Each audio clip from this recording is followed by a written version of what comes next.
Seen this, that they have reduced the payment. Even for feature stories that were being paid 5,000 shillings are going for 2,500. For a photo that was going for 500 shillings is going for 250 shillings. Now 2 months, nothing has been, even just paying the way they used to pay some time back. They have stopped paying. They have not paying anything. So this is now the first step outside the negotiations we've had with the management, because we've had number of meetings. We had meeting with Orlando before Orlando left. Even the current CEO, who is still working in acting capacity, Joe Munene, we have had a meeting with him. We agreed that they are going to come up with a payment plan so that they can pay their employees their arrears, and also restore salary at the end of the month so that people can plan accordingly. It is now 2 months, nothing has been, even just paying the way they used to pay freelance journalists, just to express solidarity with what we are doing, because an injury to one of us is an injury to all of us, and that's the reason why we call this press conference. So I'll read a short press conference. Thereafter, we will field any questions from you, and also my colleagues here will also add their voice so that we can find justice for our colleagues who are gone for months without pay. So good morning, ladies and gentlemen, colleagues. We called you here at this press conference to condemn impunity and injustice being perpetuated by Standard Group PLC, the company that owns Standard Newspaper, KTN Home, KTN News, Radio Maisha, Spice FM, Vibes FM, and other media products. Standard Group is a media house that is entrusted with the responsibility of holding those in leadership positions to account as a watchdog. However, the company has now lost moral grounds to question injustice and bad governance. It must now remove the big log from its eyes and do its work as a watchdog. First, we express our solidarity as the media fraternity with our colleagues whose rights are being violated by the employer that has the responsibility to pay for their labor in line with the laws that are in this country, that is Employment Act and the Article 41 of the Constitution that stipulates that every worker has a right to fair labor practices. That means that when an employee has worked, the employer must pay at the end of the payment period that is stipulated in the contract. Poor terms of service and non-payment of salaries are now the new threats to press freedom, which, if goes unchecked, the media industry will sink with all the investments that have been made. We cannot be championing and calling for the rights of journalists when the employers themselves are the ones who are violating the rights of journalists. Who will respect journalists if the employers don't respect them? So that is the reason why we call this press conference, to call out this company and this specific, the Standard Group PLC, the oldest media house in this region. If you know the history of media in Kenya, Standard is the oldest media house in this part of the world. It has not paid its staff for 6 months. And for some photographers also have not been paid for 10 months. How do you expect these people to meet their financial obligations? They have got families, they have got bills to pay, they have done their work, but the employer does not want to pay them. This is not only illegal, but gross violation of human rights that the company must be held responsible, especially by its stakeholders and business partners. We call upon the board of the Standard PLC to come out and protect the rights of the workers of that company. Pay them so that they can resume their normal lifestyles and meet their financial obligations. We also call upon investigations into the company's financial transactions to explain to the public what went wrong, and those who are responsible are held to account for their actions. Ladies and gentlemen, that's short press statement that we had prepared for you.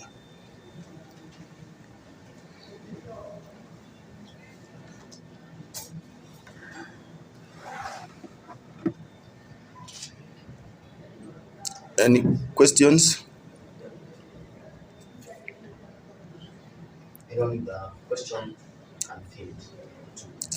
Yes, Mashirima. Why has it taken so long for the unions that are supposed to be defending journalists to speak up?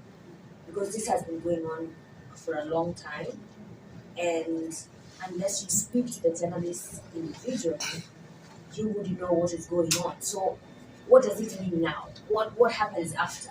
Are you going to do this press and then we move on business as usual, or there are other steps that, as the associations that should defend journalists, what are you going to do?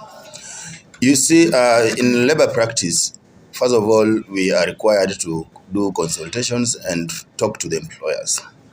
We've had a number of meetings with the employer in this case. We've had a number of meetings with the former CEO and other management of Standard, and they made promises which they do not fulfill. Even the current CEO, who is still working in acting capacity, Joe Munene, we have had a meeting with him. We agreed that they are going to come up with a payment plan so that they can pay their employees their arrears and also restore salary at the end of the month so that people can plan accordingly. It is now 2 months, nothing has paid. Even just paying the way they used to pay some time back, they have stopped paying, they have not paying anything. So this is now the first step outside the negotiations we've had with the management, because we've had number of meetings. We had meeting with Orlando before Orlando left the company. We've now had meeting with Munene, but they keep promising. They keep telling us we are going to do ABCD, but they have not fulfilled all the promises. So this is the first activity in our campaigns to have justice for our colleagues at Standard. So we are giving them 7 days to see if they are going to get an action again. If that does not happen, then we'll roll out other campaigns to ensure that this injustice is brought to an end. You said you've had meetings with the previous and the current management. Probably, what is ailing the state? From their explanations, they said they are facing cash flow problems. The company is not receiving money from the people they do business with. They claim that there's so much money in the hands of the people whom they have done business for. They claim that the pending bills there are huge, and some private and even the government entities have not paid them, and that's the reason why they have not been able to meet their financial obligation. But from my understanding and from the discussion we've had with staff there, is purely bad management that actually has led the company where it is at the moment. Even savings of the staff there, people saved in the circle. People put their money there. The circle has collapsed with their money, with their investment. And some of them have invested in this circle for 20 years. So all their investments have gone down the drain as a result of bad management, because we know the media has got a lot of challenges, but the Standard Group is purely bad management, and lack of sticking to corporate governance is what has brought the company where it is. And that's why in our statement we've called for investigations, because Standard is a listed company. So we expect that authorities there should be able to find a way on how they can protect the investors who put their money in this company, so that anybody who participated in activities or in some transactions that could have led the company to be where it is, action taken against them, including the former the leadership of that company. You say you're going to take action on this. What are some of the actions you're going to take? One of them, if you can see from this house, we are very impressed at their solidarity. We will go there and picket there. There's what is called solidarity strike. Because sometimes when you are pressed as an individual, maybe you need friends and relatives to come and help you. So these are our colleagues. Let us mobilize and go and picket at the Standard Group premises there. We go there and push pressure on them, so that we tell them that as much you think that you are oppressing your own staff, these are our brothers and sisters. We want to stand in solidarity with them. So we will have a solidarity strike in support and in solidarity with our friends and colleagues at Standard Group. So we are not just addressing this press conference and forget about it. As the industry, we've had a number of consultations, and we said for a start, let her come and speak about it so that it can be heard. First of all, everybody can know what is happening at Standard, because like my sister Mashirima said, people only hear it when you talk to the staff. But now we've come out to tell the whole country that the Standard Media Group is in trouble, and therefore it must be pushed to pay the salaries of its staff. As an association, are you only concerned that it is Standard who are undergoing such troubles, or have you heard of any other complaints from other companies? Yes, well, my sister will help me to answer that, but for a start is that there are reports that there are a number of media houses that are not paying their staff. What has been brought to our attention formally, because as KUJ, we've got an agreement with Standard. We have got a CBA with Standard. We have a recognition agreement with Standard. We have paid up members at Standard, whom we have got responsibility to protect, to ensure that their rights are not violated, because we have got that legal ground to engage Standard. However, this does not mean that we are going to turn our eye to not to talk about what is happening in other media houses. We know, and like I'm saying, this is the first of a series of activities we want to carry out in the campaigns to ensure that the media does not violate the rights of workers, so that it can also continue to hold others to account. But even the media must now be held to account to ensure that anybody who has offered labor in the media, that person is paid. So we are not only taking the Standard case as a special case, but like I said, this is just the first of a series of activities and the campaigns we want to run for justice for workers in the media industry. Are you concerned that despite the fact that the workers are not meeting their financial obligations, are you concerned that probably it is something that might erode the journalism ethics? Of course, and that is why I said that lack of payment, violation of the rights of workers by media companies actually are now the new threats to media freedom. And if you are not paid, there is no way you will work. There's no way you will sub professional code of conduct or ethics, because by the end of the day, you've got financial obligations, you've got the bills to pay. But here you've got someone who is supposed to pay you is not paying you. So obviously we look for other sources of income. And if you start looking at other sources of income, it means you lack concentration on your work and also to observe ethics. That's what we are saying. Well, I think let me add to what he's already saying. I stand here to represent the Association of Media Women in Kenya, AMWIC, where we have over almost 500 members spread across the country. Some of them are freelancers, some of them are correspondents, and well, we have had some of these cries. And some of these members include the members who are working at the Standard Media Group. And their claims and their frustration is not just a frustration of the section of the members who work for the Standard Media Group, but a reflection of the real situation of our colleagues in the industry in Kenya. So our gathering here really is in solidarity with the frustrations that everybody else is facing in this industry. This gathering is an answer to a call of desperation. Just yesterday, we have seen messages from some of our colleagues threatening to end their lives if they're not paid by this Friday. It only means that the situation is there, and it's important that all of us speak out, and it's important that all of us express ourselves, whether anonymously or whether through the associations that we are affiliated to. That way, we have more to say, and we have a lot we can easily present to the organizations that you represent. As already our Secretary General has already said at Kenya Union of Journalists, there have been a series of meetings before.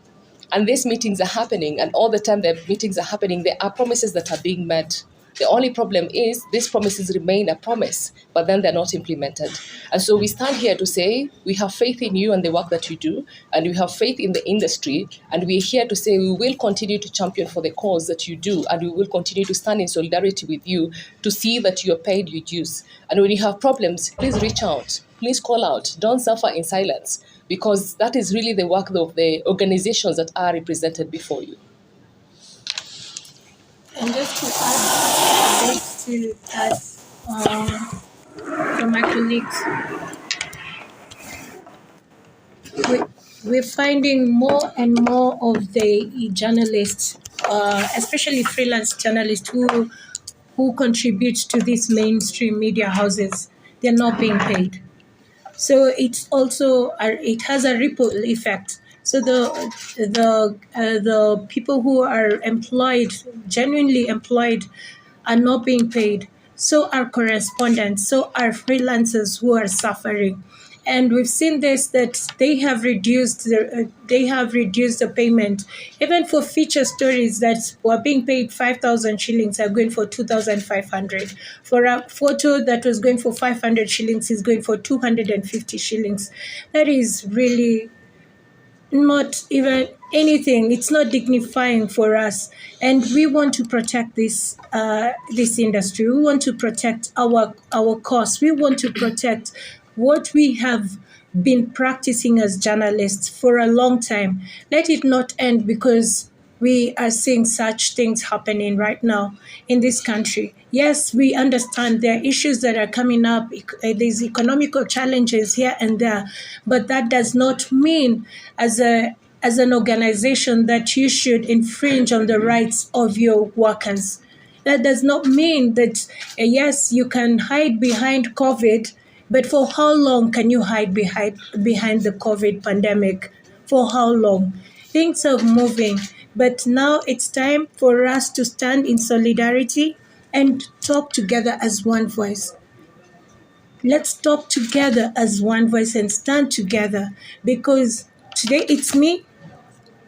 I'm a freelance journalist, and tomorrow you as a correspondent, things, there's a lot of restructuring. And what is happening when restructuring happens, most of the journalists who are practicing do not stop practicing. They find themselves becoming freelancers. So if we do not start championing for this cause, then we're going to be at a loss. And I know we all love journalism. This is it's our bread and butter. But we need to go higher. And we're calling for all journalists around in Kenya, please, let's champion for this cause. I know there's a hashtag that's already trending. Please do not stop. Let's push it online. Let's push it on our social media spaces, and let's talk about it. Because at the end of the day, like our colleague just mentioned, when I saw the post of one of the guys who said, by Friday, I'll commit suicide, I felt it. Because, it's really sad that somebody is just thinking of ending his life because he's been frustrated by his employer. And it's not right. You as a journalist, we need to stand up for our rights. I know we've always stood up for the rights of others in the other industries, teachers when they go on strike, doctors when they go on strike. We've gone to cover their mandamanos. But when it comes to us, when it hurts us, I wouldn't like to see anyone losing their life because of that. Because they've lacked money, and yet the employers, they're having big things. They're flying in their choppers. They're going everywhere. And we're not even exposing them. Let's stand in solidarity. Thank you. So, I have one question. Seven is a company, you say, which is regulated by the markets and they are circles regulated by SASRA. Do you have any plans to engage directly? yes, I know, like for the case of the SACCO, SASRA has already taken action. But now the issue is about just implementation.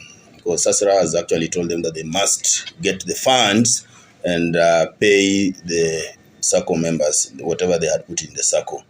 CMA, we have not had a direct engagement with them, and that's why I said that the authorities must now also take action and investigate what went wrong and who made those mistakes that led the company to where it is. Then even the board, we must also find out from who is their board at the Standard Group that is doing the oversight of what is happening at the company, and if there's some actions that were done not in line with the procedures, then why did those things happen at the stand? That's why you're asking these questions, that CMA must come out, because this is not something that has happened today. Is this something that could have been happening there for a number of years and unnoticed, or noticed but nobody was taking action? So that's our position. So in summary, let us stand in solidarity with our colleagues who are suffering, because in these hard economic times, if you are not paid for this number of months, even 1 month alone, then you can feel that pinch. So, ladies and gentlemen, thank you so much for turning up and showing solidarity with our colleagues. Next time, maybe it's in your company, will come and will support you and will express our solidarity to ensure that there is no injustice in any media house in Kenya, because we had normalized injustice, poor work conditions, and also non-payment of salaries.